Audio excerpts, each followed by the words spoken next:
sa sainteté.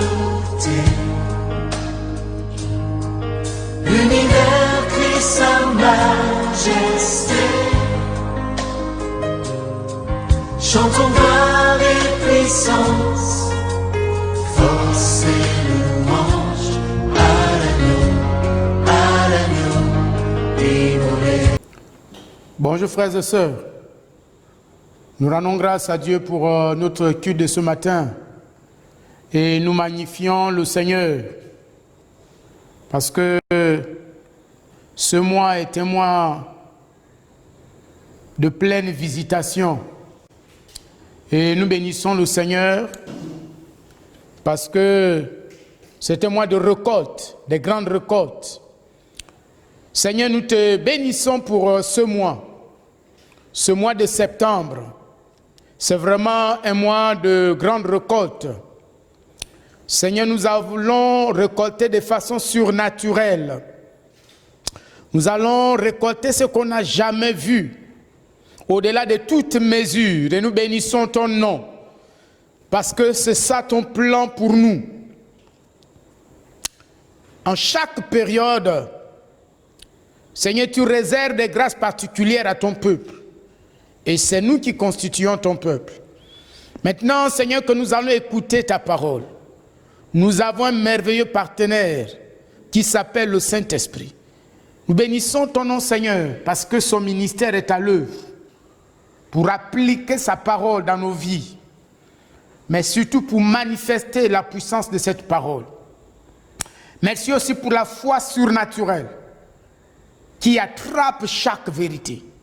Nous bénissons ton nom, Seigneur, au nom de Christ Jésus. Amen. Ce matin, nous allons parler du combat spirituel. Et nous avons pour thème, mon combat est le combat de l'Éternel. Mon combat est le combat de l'Éternel. Nous allons poursuivre dans la direction du thème que nous avons développé depuis 2 dimanches. Nous sommes sur le même thème et aujourd'hui ça va être la conclusion. Et le premier point que nous allons noter est la dîme, clé de la prospérité en temps de crise. La dîme, clé de la prospérité en temps de crise. Nous allons prendre nos Bibles dans le livre de Genèse au chapitre 45. Nous lirons les versets 17 à 20. Je vais lire pour nous tous.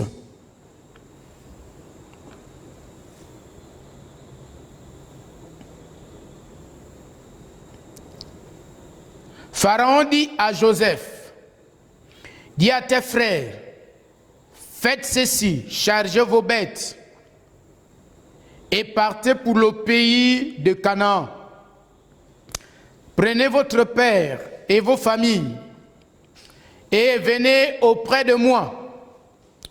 Je vous donnerai ce qu'il y a de meilleur au pays d'Égypte et vous mangerez la graisse du pays. Tu as ordre de leur dire, faites ceci, prenez dans le pays d'Égypte des chars pour vos enfants et pour vos femmes. Amenez votre père et venez. Ne regrettez point ce que vous laisserez, car il y a de meilleurs dans tout le pays d'Égypte.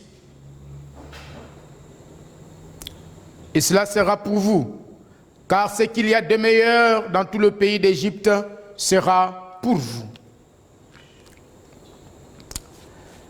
Alors, ici c'est Pharaon qui parle à Joseph après qu'il ait été informé de la présence des frères de Joseph en Égypte. Joseph avait présenté une requête à Pharaon. Pharaon a répondu favorablement à la requête de Joseph. Et Pharaon va donc donner un certain nombre de déclarations.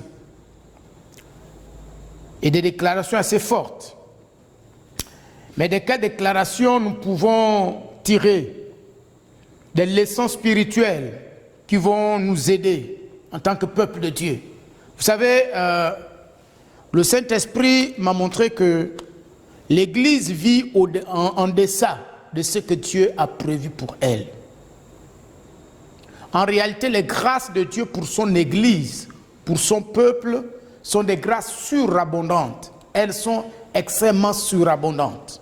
Elles sont surnaturelles. Or, nous opérons à partir des lois naturelles. Chaque royaume est régi par des lois. Et nous sommes du royaume des cieux. Le royaume des cieux est également régi par des lois spirituelles. Mais il faut les connaître. Et après avoir connu ces lois, il faut savoir les mettre en pratique. Voilà, lorsque nous sommes devant des situations réelles, il faut pouvoir appliquer ces principes. Ça, c'est extrêmement important. Parce que ça nous manque beaucoup. Et c'est pourquoi, voyez-vous, frères et sœurs, nous ne vivons pas pleinement ce que Dieu a prévu pour nous. Voyez, Pharaon, Dieu va dire qu'il a réservé ce qu'il y a de meilleur dans le pays pour son peuple. Il dit, ici en Égypte, vous allez venir, et ce qu'il y a de meilleur ici en Égypte, c'est pour vous. Oh, quel scandale! Ils sont d'une autre nation. Ils ne sont pas égyptiens. Mais Pharaon, qui est le prince de l'Égypte, il va promettre le meilleur au peuple d'Israël. Et le mot meilleur, ce mot en hébreu est mégel, qui signifie meilleur, excellence. Donc ce qui est excellent, ce qui est meilleur, ce qui est excellent, il dit c'est pour vous. Mais quand on utilise ce mot, souvent ça fait allusion au fruit. Le fruit, c'est-à-dire le meilleur fruit. Le meilleur fruit sur le plan économique, il dit c'est pour vous. Le meilleur fruit sur le plan de l'éducation, c'est pour vous. Le meilleur fruit sur le plan de la santé, c'est pour vous. Quel que soit le domaine, le meilleur fruit, il est pour vous. Et c'est ça le plan du Seigneur pour nous. Lorsque Dieu établit son peuple, que nous sommes dans une nation, il ne nous établit pas pour manger les miettes. Les miettes qui tombent de la table, c'est pour les chiens. C'est ce que Jésus a dit. Il a dit que les miettes, c'est pour les chiens. Nous sommes les fils. Et les fils mangent avec le Père sur la table. Et notre Père dit que le meilleur est pour nous. Le meilleur est pour nous. Donc, dans le plan de Dieu, ce qui est meilleur dans notre nation, le Gabon, c'est pour nous. Là où tu te trouves et là où tu m'écoutes, ce qui est meilleur dans ce pays, c'est pour toi. C'est ce que Dieu a prévu. Le meilleur, Dieu l'a prévu pour toi. Le meilleur dans la santé, une santé divine. Oui, parce que ça fait partie de la bénédiction divine. Dieu nous veut nous donner aussi le meilleur dans ce domaine. Le meilleur, c'est pour nous. C'est ton héritage en Christ, le meilleur fruit. Mégel, le meilleur fruit, c'est pour toi et c'est pour moi. Le meilleur fruit. Donc, il faut viser le meilleur, il faut viser l'excellence. Viser le meilleur, ce n'est pas de l'orgueil, c'est le plan de Dieu. Ici, c'est Pharaon qui promet le meilleur. Ce n'est pas que Jacob s'est levé, il a dit, bon, vous devez me donner le meilleur, mais lui-même, il a dit à Joseph, dis à ton père, dis à tes frères, qu'en venant, ils auront le meilleur fruit de l'Égypte. Et le Saint-Esprit est en train de te dire ce soir que désormais le meilleur est pour toi. Même dans ta famille, vous savez, Dieu a prévu une grâce, une bénédiction particulière à chaque famille. Chaque famille est porteuse d'un mandat divin. Et chaque famille est porteuse des grâces, des bénédictions particulières. Et donc quand le Saint-Esprit établit un enfant de Dieu dans cette famille, c'est pour le meilleur. C'est-à-dire le meilleur fruit est réservé pour lui. Le meilleur fruit est réservé pour lui. Il n'a pas mis là pour être le dernier, mais c'est pour le meilleur. Maintenant, nous allons ensemble voir comment Joseph a fait pour que ce meilleur promis par Pharaon, qu'ils en bénéficient. Nous allons prendre le verset 23. Et il va dire, il envoya à son père, suivez bien. Joseph va envoyer à son père. Il a envoyé à son père 10 ânes chargés de ce qu'il y avait de meilleur en Égypte. Et 10 ânesses chargées de blé, de pain et de vivres pour son père, pendant le voyage. Vous voyez, il a donné à ses frères, mais quand il s'est agi de son père, la Bible nous précise qu'il a donné 10 ânes, chargés de richesses bien sûr, et 10 ânesses, le chiffre 10. Pourquoi Dieu insiste sur le chiffre 10? Quand Joseph a préparé les dons, les présents de son père, a envoyé à son père, pourquoi la Bible met l'accent sur le chiffre 10? 10 ânes, 10 ânesses. Et il a chargé ces ânes et ces ânesses de richesses pour envoyer à son père. Parce qu'il faut comprendre qu'à l'époque des patriarches, le chef de famille était le prêtre de la famille. Il était le sacrificateur de la famille. Donc Jacob, en tant que sacrificateur de la famille, il était en droit de recevoir la dîme de l'Égypte. C'est pourquoi Joseph va prendre la dîme, ce qui représentait le meilleur, ce qui représentait la richesse de l'Égypte, ce qui représentait l'économie florissante de l'Égypte. Il va prendre la dîme, va prélever la dîme des richesses de l'Égypte pour envoyer cela à son père Jacob, qui était le prêtre de la famille. Pourquoi? Parce que lui, en tant que sacrificateur de la famille, il devait présenter cela au Seigneur. Donc vous voyez la clé qui était derrière la prospérité de l'Égypte. C'est pourquoi quand est survenue la famine, c'est vrai que nous sommes là la deuxième année de la famine, vous voyez que l'Égypte va continuer à dominer, à contrôler les peuples alentours. Pourquoi? Parce que grâce à Joseph avait posé un acte qui avait permis à l'Égypte de prospérer, de vaincre la crise. Qu'avait fait Joseph? Il a donné la dîme de l'Égypte à son père Jacob. Donc mes frères, en situation de crise, quand tu commences à observer une crise difficile, sache que ton intercesseur contre la crise, qui va te permettre de réussir, de vaincre, de dominer, de transcender, de te lever au-dessus de la crise, c'est-à-dire.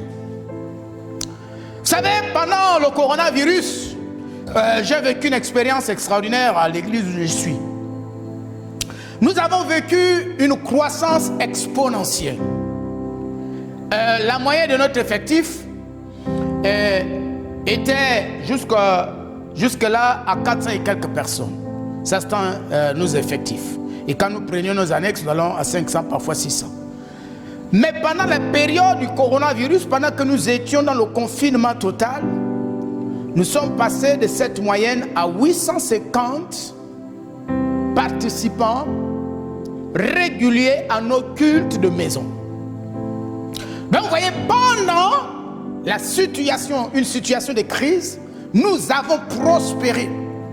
Et nous avons également connu un miracle financier. Un jour, le trésorier m'a dit, pasteur, les finances qui rentrent actuellement, depuis que je suis trésorier ici, je n'ai jamais reçu autant de finances. Donc voyez-vous, pourquoi? Parce que pendant ce temps de crise, le peuple de Dieu donnait fidèlement à Dieu. Et Dieu a rendu l'église prospère. Si vous venez à notre église, actuellement nous sommes en plein travaux. Donc vous voyez, en situation de crise, il y a des clés pour vaincre la crise et pour prospérer. Pourquoi? Parce que nous sommes régis par l'économie du royaume.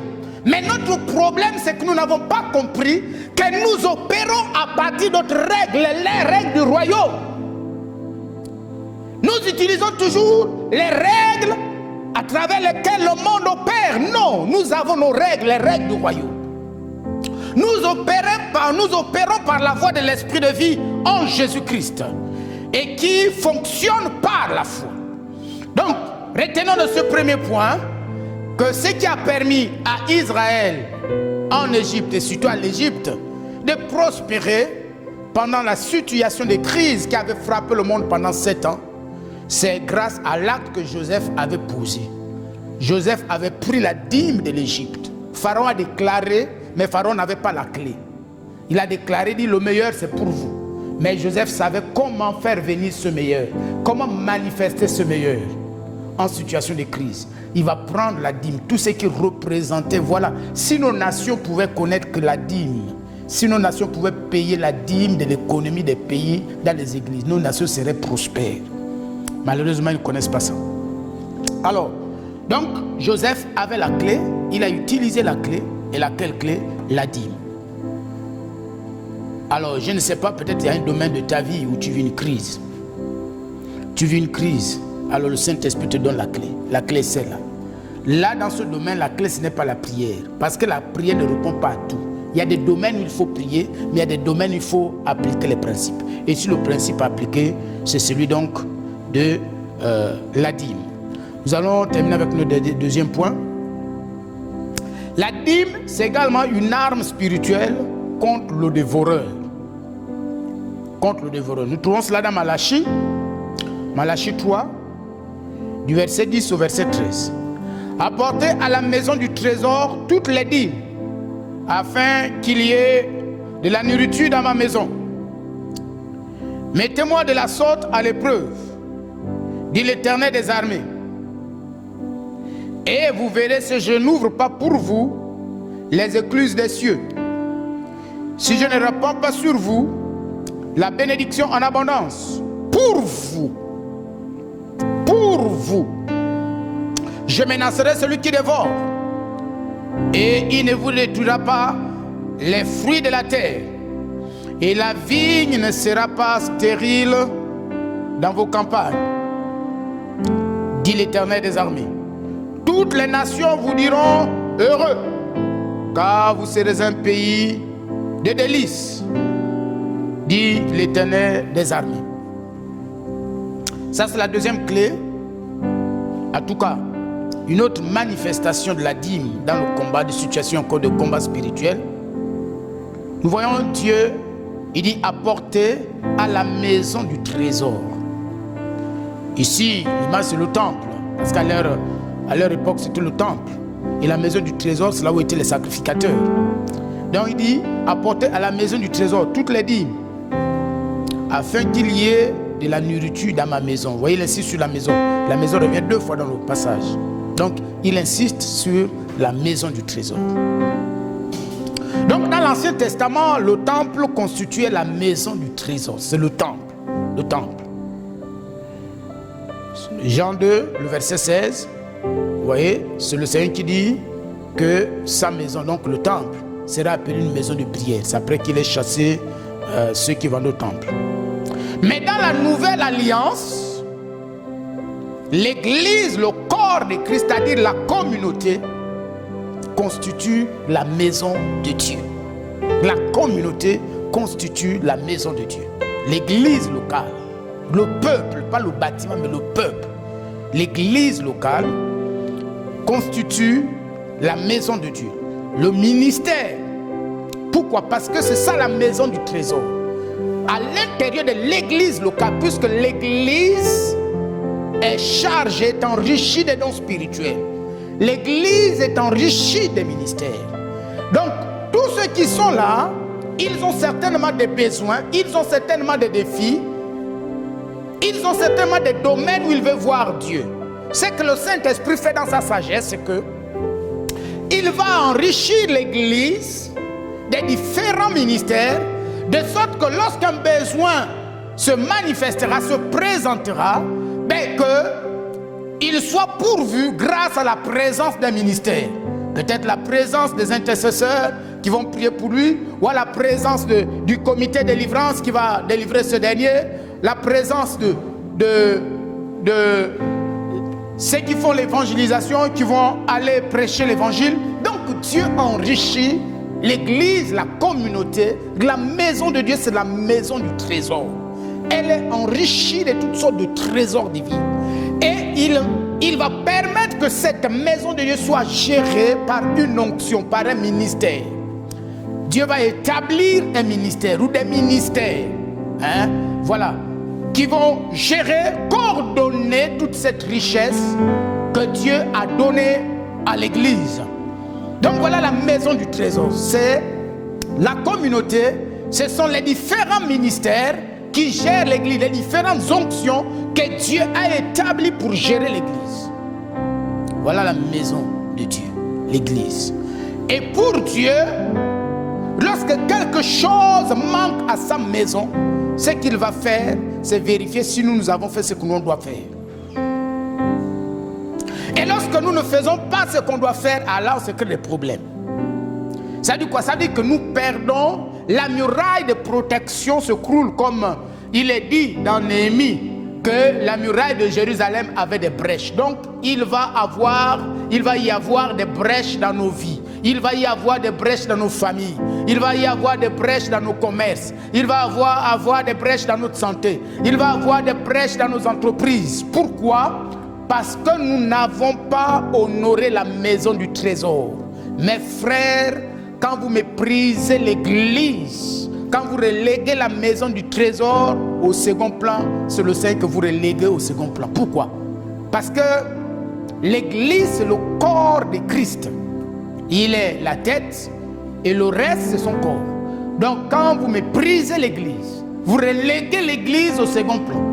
Lorsque tu ne lui donnes pas la place qui lui revient, lorsque tu ne l'honores pas avec ce que Dieu met dans tes mains, tu détruis les murailles de protection. Et ta vie devient vulnérable à toutes sortes d'attaques. Et c'est pourquoi souvent les chrétiens vivent des attaques terribles. Ils jeûnent, ils prient. Non, là, ce n'est pas le jeûne qui doit répondre. Parce que ce que le Seigneur a prévu ici, il n'a pas dit que c'est ton jeûne qui va protéger ton travail, ta vie. La vie ici, c'est ton emploi, c'est ton investissement. Il n'a pas dit qu'il faut jeûner et prier. Non. Il dit que c'est lorsque tu vas apporter à la maison du trésor ta dîme. Lui, c'est lui qui va maintenant menacer. Donc il va parler au dévoreur. Il dit, je menacerai celui qui dévore. Mais à quel moment? Lorsque tu vas prendre ta dîme comme prémisse pour honorer le trou, pour honorer la maison du trésor, pour honorer le Seigneur, pour mettre ça entre les mains du souverain sacrificateur, selon l'ordre de Melchisedec, notre Seigneur Jésus-Christ. C'est à ce moment qu'il va faire des promesses assez graves. La première promesse, il dit, je vais ouvrir le ciel. Je vais ouvrir le ciel. C'est-à-dire que les bénédictions qui étaient bloquées, il dit, je vais débloquer cela. Ici, l'image, c'est l'image de la digue. Vous voyez, une digue, quand vous brisez la digue, les eaux vont venir avec force. Donc, vous voyez, quand il y a la désobéissance, la mauvaise compréhension du principe, c'est qu'il va se passer, il y a comme une sorte de digue qui va se mettre entre toi et le ciel. Et les grâces, quand elles viennent, elles s'arrêtent au niveau de la digue, elles n'arrivent pas jusqu'à toi. Mais il dit, quand tu vas apporter ta dîme, tu vas apporter tes offres. Il dit, je vais ouvrir les écluses des cieux. Voilà l'idée. C'est-à-dire que c'est comme quand il y a une grande pluie, donc les bénédictions vont venir de façon surabondante. Donc le résultat de ça, quand tu honores la maison du trésor, mes frères, honorons la maison du Seigneur. Honorons l'église, il faut honorer l'église. La Bible dit que David prospérait, pourquoi? À cause d'Israël, son peuple. Notre prospérité est liée à la qualité de notre relation avec l'église. Quand vous méprisez l'église, tu méprises l'église. Parce que parfois des gens méprisent l'église. Des fois, ils injurient l'église. Des fois, ils méprisent le peuple de Dieu. Non, quand tu méprises le peuple de Dieu, tu as touché le peuple de Dieu, le Seigneur lui-même. Donc, Dieu va ouvrir les cieux. Et quand il va ouvrir les cieux, le résultat c'est quoi? C'est la bénédiction en abondance. On n'a pas seulement dit la bénédiction, mais elle viendra en abondance. La deuxième chose, il dit, il va menacer le dévoreur et il va préserver la terre. Donc tu vas manger le fruit de la terre. Ce que la terre va produire, tu vas manger. Mais aujourd'hui, il y a des gens qui ne mangent pas ce que leur terre produit. Pourquoi? Parce qu'ils ont ouvert la porte aux dévoreurs. Dieu ne peut pas menacer le dévoreur. Parce que ce qui permet à Dieu de menacer celui qui dévore, c'est ta dîme. Mais si tu ne donnes rien entre les mains du Seigneur, le dévoreur va manger, le Seigneur va regarder, jusqu'à ce que tu comprennes le principe. La troisième chose, c'est la fécondité. Tout ce que tu vas faire va féconder. Vous voyez, c'est une arme contre la stérilité. Ce que tu vas penser va produire. Ce que tu vas s'aimer va produire. Donc c'est la clé de la prospérité. Et le résultat, c'est quoi? C'est le bonheur, c'est le délice. Il dit les autres, ceux qui sont autour de toi, ceux qui te regardent, ceux qui te connaissent, ils t'appelleront heureux. C'est-à-dire, ils vont lire en toi le bonheur de Dieu, la joie, la paix. Ils vont lire en toi les délices, ils vont voir les délices dans ta vie. Alors donc, frères et sœurs, ce soir, il était juste question pour nous d'étudier le combat spirituel, que nous comprenions que c'est une erreur souvent de mener un combat qui n'est pas le nôtre. Et malheureusement, nous terminons dans la frustration parce que ça ne produit rien. Il n'y a pas les résultats qui suivent. Pourquoi? Parce que nous n'avons pas compris qu'il y a des domaines où ce n'est pas le jeûne et la prière qui va être la réponse, mais l'application des principes. Et le principe de la dîme est un principe important. Pourquoi il est important? Parce qu'il agit dans deux domaines. Quand tu es dans une situation de crise, elle va faire que tu prospères en temps de crise, comme Joseph en Égypte. Deuxièmement, elle va combattre celui qui dévore ce que tu sèmes, celui qui rend stérile ce que tu sèmes. Et lui-même, il va menacer et il va ouvrir le ciel en ta faveur. Et tu vas connaître le bonheur dans ta maison, la joie dans ta maison, la paix de Dieu dans ta maison. Je vais prier pour toi. Seigneur, au nom puissant de Christ Jésus, maintenant c'est le temps pour toi de te regarder. Quand tu regardes ta vie, est-ce que tu peux dire que oui, ce principe, il est bien compris, il est mis en place, tu l'appliques, c'est devenu mode de vie. Sinon ce matin, prends la décision devant le Seigneur, devant notre Seigneur. Je vois quelqu'un qui est en train, tu pleures parce que ton entreprise a pris un coup. Ce n'est pas le coronavirus. Tu es en train d'accuser le coronavirus. Ce n'est pas le coronavirus. C'est ta désobéissance au principe de la prospérité avec ton Dieu. Dieu a le pouvoir de veiller sur ton entreprise en temps de coronavirus, comme je viens de faire le témoignage tout à l'heure. Seigneur, je prie au nom de Christ Jésus que tu donnes à ton serviteur qui m'écoute, que tu donnes à ta servante qui m'écoute de comprendre par la lumière de l'esprit que, Seigneur, nos combats ne sont pas nos combats. C'est toi qui dois combattre. C'est toi qui combats.